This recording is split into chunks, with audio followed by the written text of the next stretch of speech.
So one of the biggest frustration points is like, as a marketing agency, consultancy, business consultancies, you meet a lot of clients and you get a real feel for the market and the sentiment, right? And one of the things is like, you sit with them, they tell you what's going on in their business, where they are, where they want to be.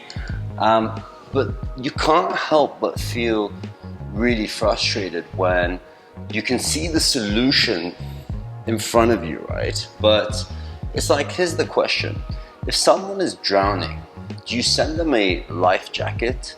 Or, do you just tell them to flip over on their back and just float and hope for the best? And that's what's going on here, right? So a lot of companies, and I'm talking about the larger organizations, right, who you would think have the cash flow, have the backing, they go into this defensive mode, when the market tumbles a bit, right? So instead of thinking about how to make more money, they think how can they save money and make money that way. But that is like just a simple survival instinct. And when you think about it and you're like, well, guys, if you did A, B, C, D, E, and I'm so passionate and so energetic to go, and I'm like, let's go out there and let's just sell it and let's do this and that and that. And then you realize they'll set like a marketing or advertising budget smaller than even my own personal account. And you're like, what the hell is going on here? This doesn't make sense. Like, you don't really have a business if you're just trying to survive, right?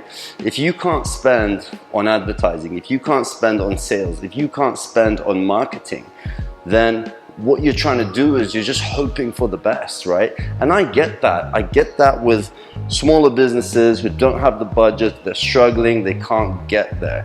But when you've got a really large organization who has an ad budget, as small as buying a pack of cigarettes a day, then, what is it that they're doing? And then they're like, well, let's just shut this place down, shut that place down.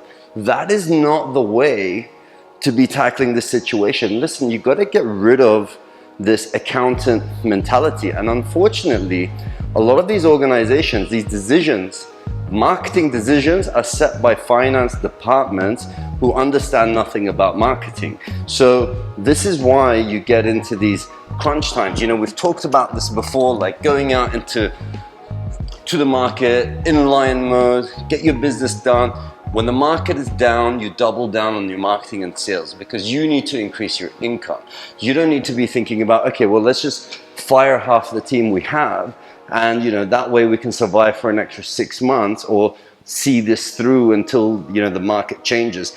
So times have changed, the world has changed, but unfortunately, when you've got auditors and finance people and financial controllers making marketing decisions, then you can never expect any good change to come, right? So leave the expertise of the industry to the industry experts, right?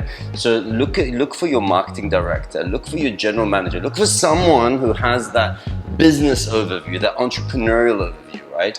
Because financial guys just look at a balance sheet, and the balance sheet will not tell you how to solve the problem you have. And if anything, okay, so let's just say that they set a budget, set a realistic one, and then again, financial guys should not be involved in the decision-making process for a marketing job. They shouldn't be commenting on whether an ad looks good or whether your brand looks good or whether your website looks good. That is just not your expertise. So this is just me sharing some personal frustrations, not for myself, but for the clients out there. And because I'm just so passionate, I see an exact way for a lot of these guys to 10x their business.